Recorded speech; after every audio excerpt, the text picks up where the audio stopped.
your connection to the original series? I know you have a very big connection to the original series. Yeah. How does your connection to the original series affect your approach to this show? Well, my personal connection is I love the show that Deborah has created, but I used to watch it with my sons, and that's something we've continued in this new iteration. But the character that I played was connected.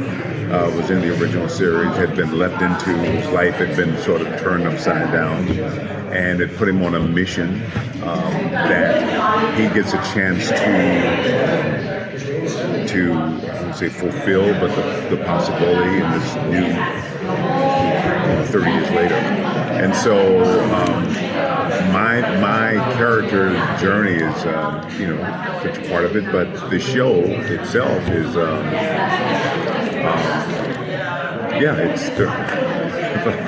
the show itself is it's 30 years later, and Magic has been very instrumental in getting the program back up, and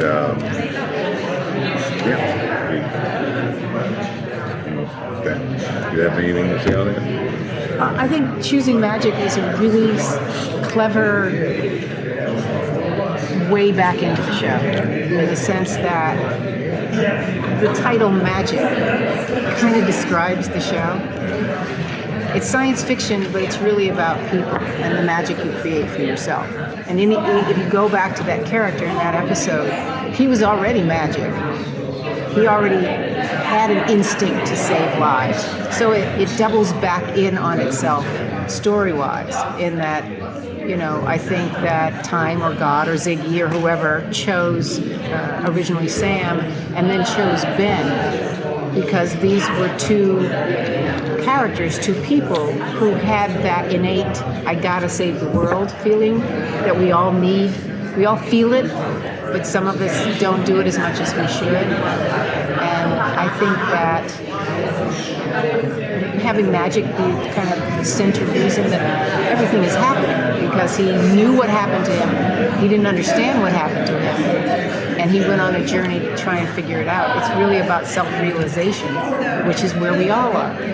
So the show plays on so many different levels. It plays in societal messaging, in the sense that what would it be like if suddenly you were walking in a black man's shoes, or you were walking in justice of the court's shoes? What would it feel like if you had power that you didn't have before? So it's a play on, can you imagine? And it also is a play on, maybe I could understand that person better, which is what the stories try to do. And originally, and they've picked it up, I think, beautifully. We get to stay more in the present in this show. We can afford to stay in the present in the last show. It was budgetary. But at the same time, and I think Ernie said it just a minute ago, he said that, we are 30, 40, 50 years in this storytelling process, and it's kind of amazing when you look at something that happened in 1994, that happened in 1967, that happened in, that things have changed, but how much have they changed? And how much can we take and embrace and go, that's why that happened. So it's a great show to learn from. It'll entertain you. It'll take you on a roller coaster ride.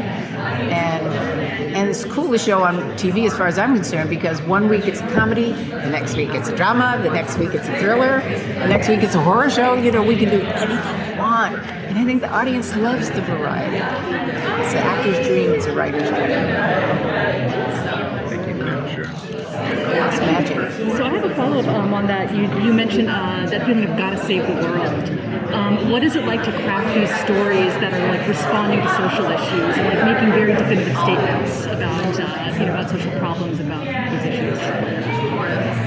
Again, it's walking in someone else's shoes. What does that feel like? I think that is something that we all need to do.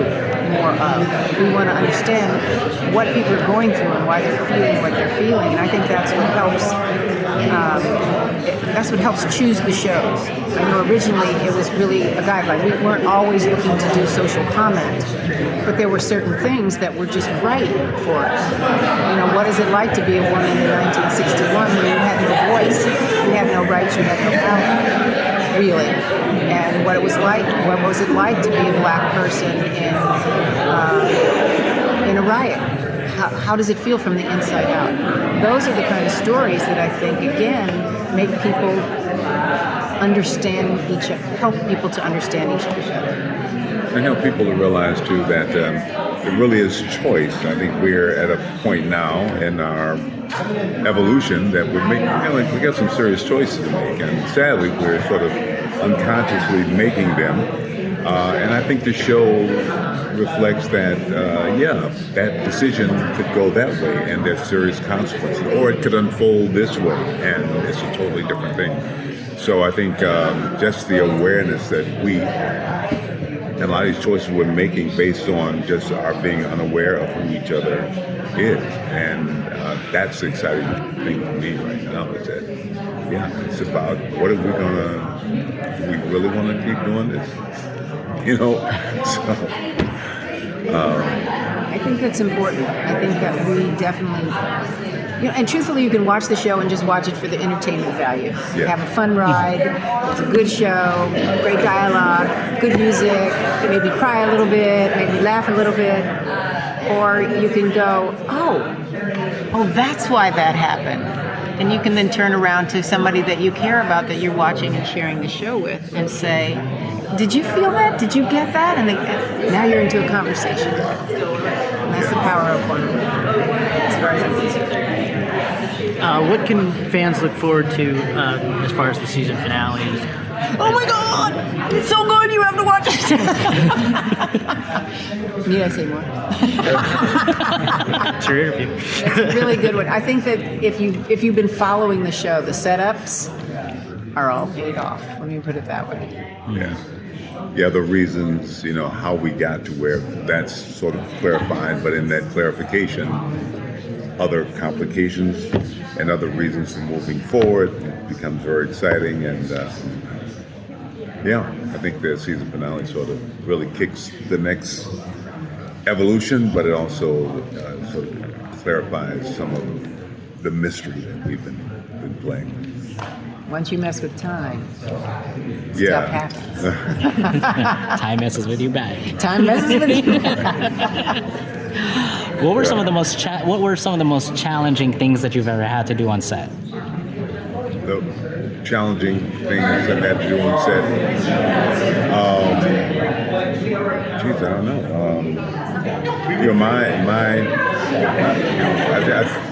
You mean as a character, or It could be your character or anything in any of the scenes. Oh, okay. Well, the really challenging thing is getting up in the morning. But I think for as a character is really sort of trying to be there he's developed this family to sort of nurture them to move the program forward, but yet really falling apart in other areas of his life. The sacrifices you make to do this, there are consequences over there, and how do you reconcile that? How do you be here 100% and not be there at all? All those things are sort of playing with who he is as a human being. So how I make that make sense in the character. But I will say, it's not that it's not challenging, but this is the most fun group of people I've worked with. I know it's sort of a nice thing to say, but really, the actors I'm playing with, these are truly, truly talented people. It's just a joy to sort of learn from them, but I realize I'm not the kid, I'm sort of the old guy here, but it's really it's a great cast. I think you've nailed something so wonderful that the first show didn't have, which was the family. Yeah. And you're kind of the father. You launch this, they go to you, they're the young, the energy, and they bring their issues to you, and you have got to guide them, still being in charge, but still being emotional. And if I can say, I think it was episode 3, the Bounty Show, when you talked about being leapt into. And that was something that we really never did. We would give a little bit of verbiage to it, but when Ernie did that, I was watching them shoot, and every take, he took you there. Every word, every feeling of what it must have been like to lose control of yourself, but still understand something, and then coming back and seeing and hearing what people said you did and not remembering it. He nailed it. He really did. And he's right. We have an incredible ensemble of actors who are like a theater troupe. When they come in with all this dialogue and shift, it's a dance. It's a true dance. We're blessed. Yeah, you don't always see that. I mean, I've worked on a lot of shows, but the desire to make that decision to show up and to flesh the characters out and tell the stories is very, very unusual and very exciting. You didn't really, not as much in the first series. You couldn't really talk about it as much, but can you discuss a little bit about the importance of the inclusion of the LGBTQ plus community and those themes in this story? Oh, in this, yeah, in the sense that I'm trying to think, we did some pretty daring shows for women's rights, for animal rights, and we were lucky enough in this show to have Shakira, who is a writer, who is trans, to tell the story, and we're incredibly lucky to have Mason.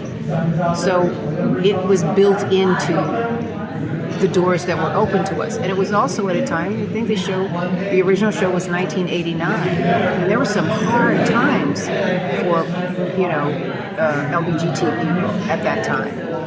AIDS was just coming really online. Nobody knew anything about it.